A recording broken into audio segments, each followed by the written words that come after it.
Hi there. I want to talk about creating more white space in your calendar as a leader. So let me explain. When we came back to work after the Christmas break, I was kind of cringing going back to work because, like everyone, the holidays were great and I wanted to add on another week.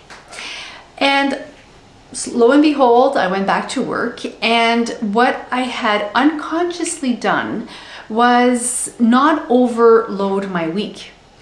That meant I had some white space in my calendar to gradually ease back into work and finish up some files and work on some projects and whatnot. And I found that the transition back from the holiday to work was a lot easier because I was kind to my future self, as Gretchen Rubin would say. So this was done unconsciously, but then I started to think about it. I go, geez, this is something that's really interesting, and that's a winning combination. So I started exploring tools and practices to help me create more white space in my calendar as a leader, not only to save my sanity, but also to be more productive. Yes, you are more productive when you have white space. And there's more than one way of creating white space. And today I want to talk to you about this. So there's a few strategies that I've put into place. I wanted to share it with you, and maybe one of these strategies will really resonate with you. All right, so I have my notes here. The first is I use what we call a 4D framework. So this is classic. It's what you're going to do. That's a non-negotiable. You have to do it. What you delegate. And when you delegate, you're also building capacity in others. So this is something that can easily be shared with someone else. You know they've got this, and you can just do a quick check-in once in a while if need be. Defer. Something might not be really important right away, so you just push it back a couple of weeks or a couple of months depending on the project, and it's still scheduled in your calendar. And of course, delete. Is it something that really needs to be done? Maybe not. So you can maybe just delete the task and forget about it. All right. That's what I call the 4D framework. So when you're about to take on a task, you might want to ask yourself, so this is kind of a filter. Do I want to do? Do I want to delegate, to defer, or to delete? So it's kind of like a pause just before you say yes to something, before you start working on something. It's kind of a little filter that you set up for yourself.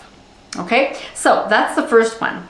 The second strategy is to leverage software. Now, in my board, we work with Office 365, and I noticed that there is an application called Insights Viva, and that you can program it to create white space in your calendar.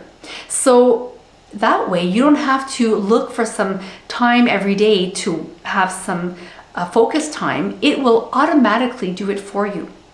It works roughly 2 weeks in advance. So you're going to go and block in your calendar, your meetings and whatnot.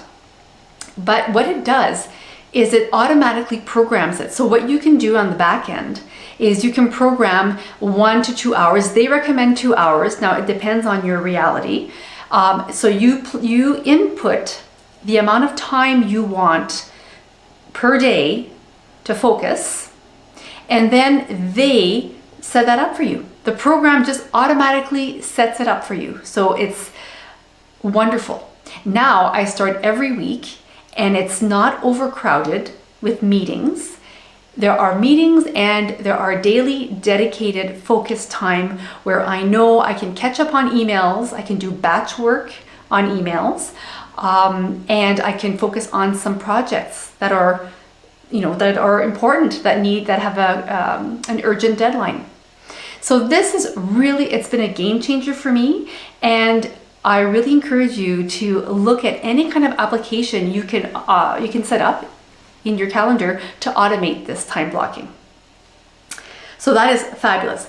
The other element I want to talk to you about, and this is another filter that you can implement for yourself, And it's a decision-making filter. So for example, before you say yes to an initiative, which will also clutter up your calendar, have a filter set up for yourself. So for example, someone says, hey, why don't we start this initiative? It's going to be great. There's going to be great publicity. It's going to be fabulous for the board, for our school. Before saying yes, because you're likely going to be wrapped up in all the emotions and you're going to be super excited, pause and give yourself some rules. So for example, this could be, okay, let me sleep on it. So give yourself maybe 24 hours before you say yes. Or try to think of who will be impacted if you do say yes. Will the teachers be impacted? Will there be extra meetings? Is it going to cost something? So what resources, human resources or financial resources, will this have? What impact will it have on all of the human and financial resources? Okay, who will be affected by this decision?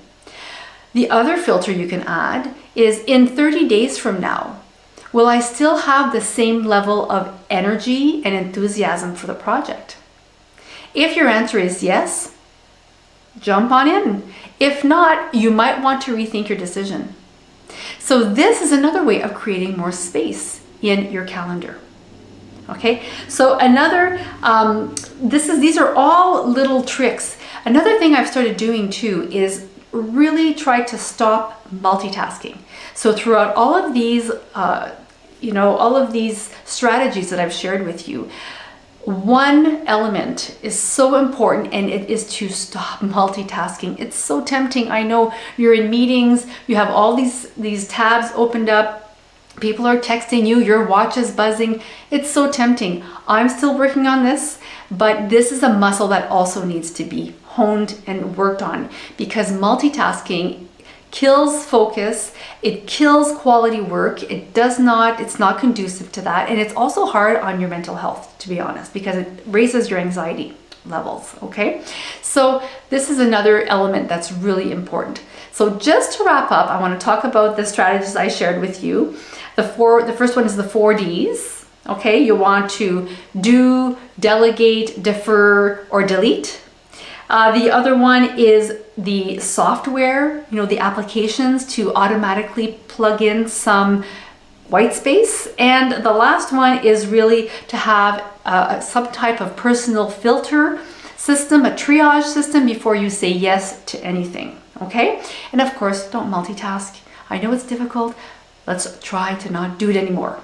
All right, so this is what I want to share with you today, how to create more white space in your calendar. It's fantastic. You just feel so much better once you implement this system or these systems into your work life. I'd love to hear from you. Leave a comment below and let's stay connected. Bye for now.